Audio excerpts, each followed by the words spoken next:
Welcome to Bible in a Year, day 237. Today we read Lamentations chapters 1 and 2.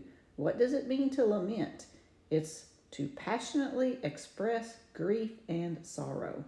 No one knows who wrote Lamentations. Some guess the author is Jeremiah.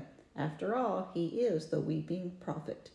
The book is a series of 5 poems, with most following an acrostic of the Hebrew alphabet.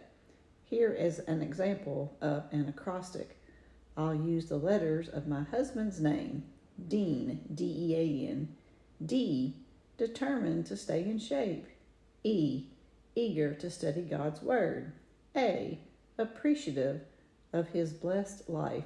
N, nurturing to his children and grandchildren. The Hebrew alphabet has 22 letters. Chapters 1 and 2 are subdivided into 22 verses, and each verse begins with a letter of the Hebrew alphabet in alphabetical order. Of course, you'd have to get your hands on the Hebrew version of the Bible to see this, as it doesn't translate this way. In chapter 1, the lament is all about the fall of Jerusalem, which is also known as the city of Zion. Here are a few of the verses that stood out to me. Judah has gone into exile because of affliction and hard servitude. She dwells now among the nations, but finds no resting place.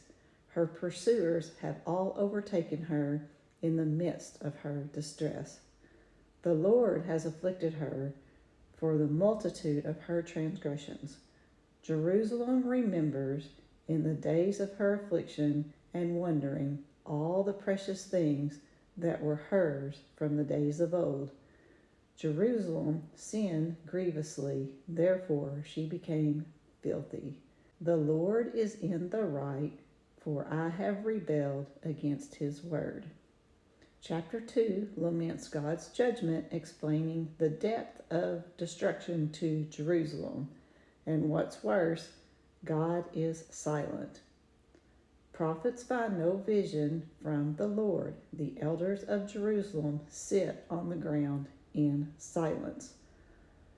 All who pass along Jerusalem say, "Is this the city that was called the perfection of beauty, the joy of all the earth?" Yet, even in the city's despair, God is sovereign. The Lord has done what he purposed. He has carried out his word, which he commanded long ago. Tomorrow we will complete the book of Lamentations with reading chapters 3 through 5. Have a blessed day.